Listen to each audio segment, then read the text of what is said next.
ভুয়ো পরিচয়ে সিম কার্ড নেওয়া বা এক ব্যক্তির নামে একাধিক সিম কার্ড ইস্যু নিয়ন্ত্রণে রাখতে ফোন নাম্বারের সঙ্গে আধার নাম্বার যুক্ত করা বাধ্যতামূলক করেছে কেন্দ্র। অভিযোগ, এত কড়াকড়ির পরেও বন্ধ হয়নি অসাধু কারবার। পশ্চিম বর্ধমানের বুদবুদে সেই চক্রেরই পর্দাফাঁস করল পুলিশ। গ্রেফতার করা হলো 3 জনকে। গোপন সূত্রে খবর পেয়ে বৃহস্পতিবার সকালে দুর্গাপুরের বুদবুদ বাজারের একটি দোকানে হানা দেয় পুলিশ। সব নথি খতিয়ে দেখার পর দোকানের মালিক সন্দীপ চৌধুরী এবং 2 কর্মী রাহুল কর্মকার ও নন্তু সাউকে পুলিশ গ্রেফতার করে। কিভাবে চলতো বেআইনি কারবার? পুলিশ সূত্রে খবর, ফোন নাম্বারের সঙ্গে আধার নাম্বার যুক্ত করতে বিশেষ একটি যন্ত্রে গ্রাহকদের আঙুলের ছাপ নেওয়া হয়। অভিযোগ, বুদবুদের ওই দোকানে গ্রাহকদের 2 বার করে আঙুলের ছাপ নেওয়া হতো। প্রথমবার আঙুলের ছাপ দেওয়ার পর গ্রাহককে বলা হতো কাজ হয়নি, তাই দ্বিতীয়বার আঙুলের ছাপ দিতেন গ্রাহক।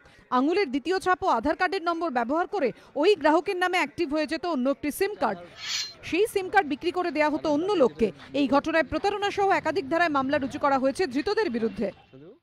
কোনো গ্রাহকের আসল নথি ব্যবহার করে তুলে নেওয়া সিম কার্ড কাদের বিক্রি করা হতো এবং গোটা ঘটনার নেপথ্যে বড় কোনো চক্রের যোগ রয়েছে কিনা তা খতিয়ে দেখছে পুলিশ। মনোজ বন্দ্যোপাধ্যায়ের রিপোর্ট, এবিপি আনন্দ, পশ্চিম বর্ধমান।